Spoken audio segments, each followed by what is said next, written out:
राम राम बंधुओं, ज्योतिर्लोक में आपका फिर से हार्दिक स्वागत है। अशौच प्रकरण में आज हम अशौच के प्रकार को निमित्त के विधान से अशौच के प्रकार को समझेंगे। चर्चा बहुत ही महत्वपूर्ण है। कर्मकांडी जो है पौरोहित्य वृत्ति से जुड़े हुए जो लोग हैं उनके लिए तो महत्वपूर्ण है ही, उनके लिए भी महत्वपूर्ण है जो लोग धर्म में आस्था रखते हैं, श्रद्धा रखते हैं, धर्माचरण रत रहते हैं, उनके लिए भी यह चर्चा महत्वपूर्ण है। तो रुचिपूर्वक इसको समझने का प्रयास करना चाहिए। और एक विशेष बात जो है कि जो प्रमुख बिंदु होते हैं, प्रमुख तथ्य, उनको लिखते रहना चाहिए, नोट करते रहना चाहिए। जो महत्वपूर्ण चर्चा होती है वह पुनः फिर कहाँ पर दिखना भी असंभव होता है, कठिन होता है। पुनः इसी वीडियो को यदि आप ढूंढ कर देखना चाहें तो आपको कठिनता होगी। आप पुस्तकों में ढूंढना चाहें तो वहाँ ढूंढने में भी कठिनता आएगी। कहाँ ढूंढें, किस पुस्तक में ढूंढें।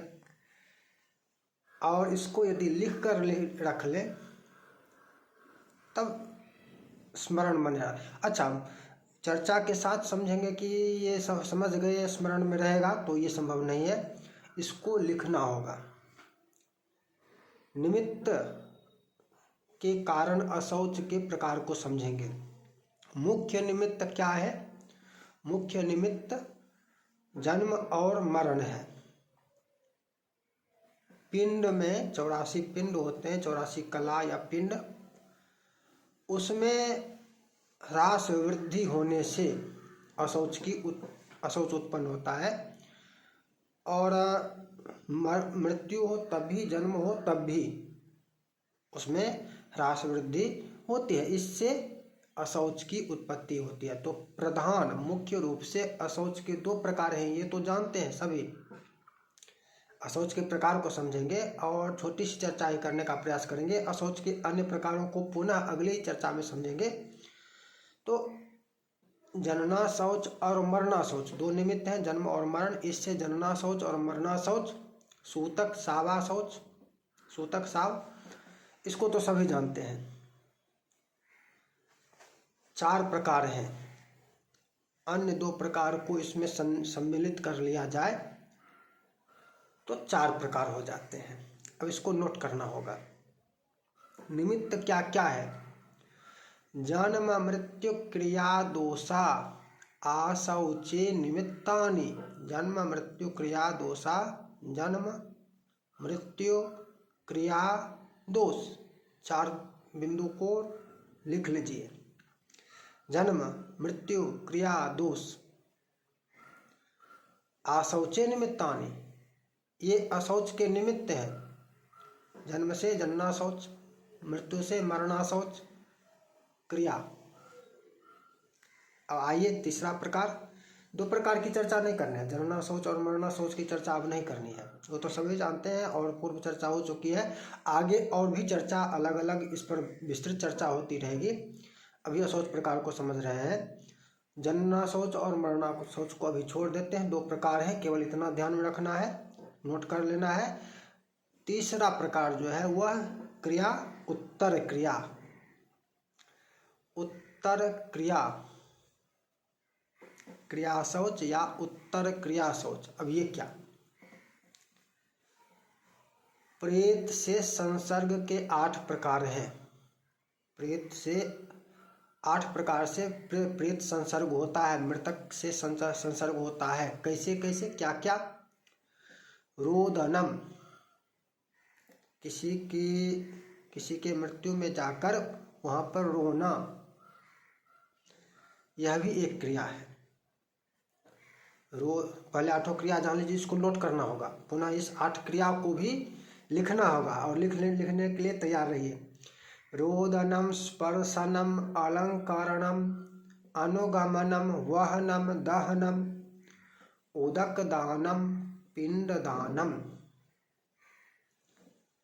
रोदनम, रोना, किसी के मरने पर वहाँ जाकर रोना, रोना भी एक क्रिया है और इससे भी अशौच की व्याप्ति होती है।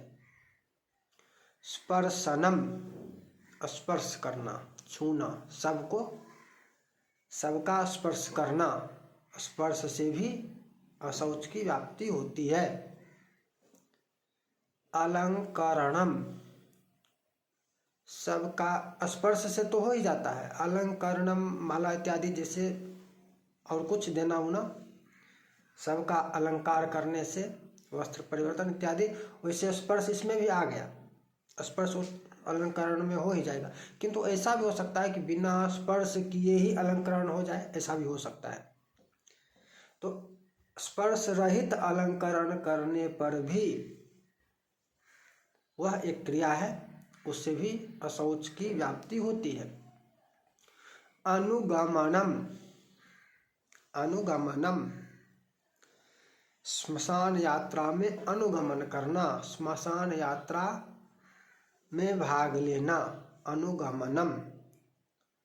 अब श्मशान तक जाए या ना जाए, जो ले जाने वाले हैं उनके पीछे कुछ दूर विदा करने के लिए चले, अनुगमन किए तो भी। वहनम, वहन, कांधे पर लेकर चले, वहन किए।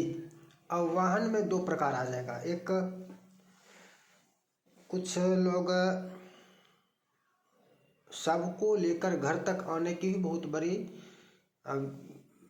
स्थिति होती है। बहुत बार होता है कि विशेष करके जो सेवारत होते हैं, बाहर में जो मर जाते हैं, उनके सबको घर लाने की जो व्यवस्था होती है, तो लाने की व्यवस्था होती है, लाने वाले वाहन तो करते हैं। वाहनम, उनके लिए भी वहाँ भी अशौच की व्याप्ति हो जाती है। इसको ध्यान, बहुत महत्वपूर्ण विषय है। जो लोग उपकार के उद्देश्य से, जो भी उद्देश्य हो, वाहनम, सबका वहन, ये नहीं कि श्मशान यात्रा में ही वहन कर रहे हैं, तभी घर तक भी सबको लेकर आ रहे हैं। कोई अन्य व्यक्ति लेकर आया है, पहुंचाने आया है, चाहे वो पुलिस वाला हो या जो भी हो। पुलिस वाले को बड़ा मतलब उनको लगेगा कि क्या सुन रहा हूँ। वाहनम, वाहन से भी अशौच हो जाता है, यह भी एक क्रिया है। दहनम, दाह संस्कार, दहन करना, सबका के दाह संस्कार, सबका दाह संस्कार किए तो उसका भी अशौच होता है। उदक दानम, तिलांजलि, प्रेत के लिए तिलांजलि दी जाती है। जो लोग जाते हैं दाह में, वो तिलांजलि भी देते हैं।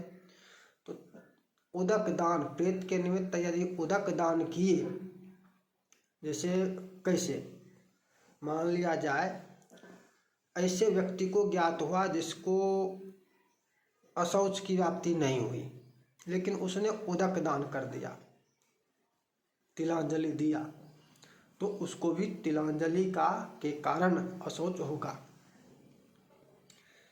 जो जाता है वो तो करता ही है, उसको तो 8 प्रकार तो है ही, 8 प्रकार में अनेकों प्रकार को कर ही रहा है, सभी कर रहा है।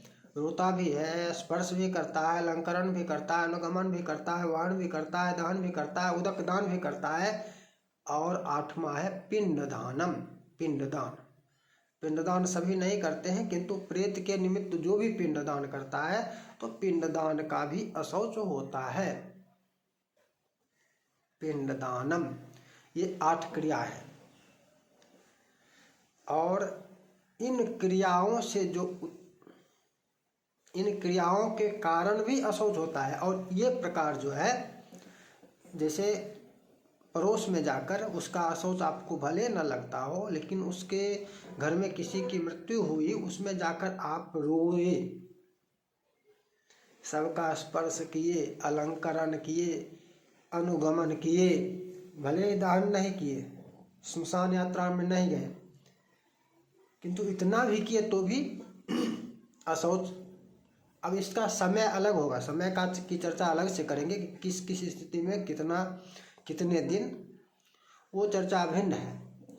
अभी ये अशौच के निमित्त हैं और इसके कारण जो अशौच होता है उसको क्रिया शौच कहते हैं।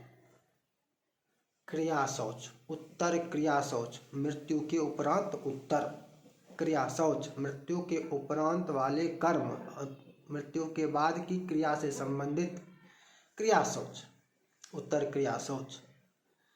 और चौथा दोषा शौच। इसमें एक तो वह होता है कि अशुद्ध वस्तुओं जैसे मल, रक्त, चमड़ा, चर्म इत्यादि जो अशुद्ध पदार्थ हैं, अपद्रव्य हैं, उनका स्पर्श होने से अशौच होता है, अशुद्धि हो जाती है। और एक यहाँ पर अभी जो है इसमें यह आए, कौन क्या आएगा कि जिसको अशौच है, ये क्रिया शौच से भिन्न, अब समझिए क्रिया शौच हो गया। दोषा शौच, जिसके घर में अशौच है, किसी की मृत्यु हो गई या जो भी हो, जन्म में भी यदि घर में अशौच है तो वहाँ पर अनेक कारण है। जैसे एक शैया पर सोना, एक आसन पर बैठना, समास एक आसन पर बैठना। अब एक चौकी है, चौकी पर जाकर वह जिसके घर में गए, जिसको अशौच है उसके घर में गए और उसके साथ बैठे, अशौच हो जाएगा। उसके घर के पात्र में अन्न, उसका अन्न में तो है ही अशौच, उसका अन्न जो भोजन करेंगे उसमें तो अशौच है ही, उसके पात्र में भी करेंगे तो भी अशौच है। उसके घर का जो भोजन पात्र है, बहुत लोग आपको ऐसा भी मिलेगा कि जब आप अशौच के यहाँ अशौची के घर जाएंगे, जिसके घर में अशौच हो, तो आप कहेंगे कि मैं ऐसा ये नहीं खाऊं, कुछ खाना पीना नहीं है, भोजन नहीं करना है, कुछ चाय भी नहीं पीनी है। आपको प्रस्ताव मिलेगा कि मैं नहीं बनाऊंगा, ये बेटी है, ये वो है, बना कर देगी। दोष वहाँ भी है, वहाँ भी अशौच की व्याप्ति होगी।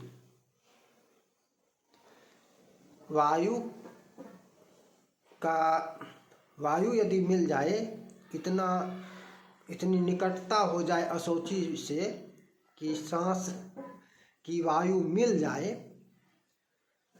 तो अशौच की व्याप्ति हो जाएगी। मतलब इस प्रकार से अनेक क्रिया, एक साथ भोजन करना तो उसमें तो हो ही जाएगा, उसके द्वारा दिया गया भोजन करना या जल पीना उसके हाथ, इसमें तो अशौच होगा ही होगा।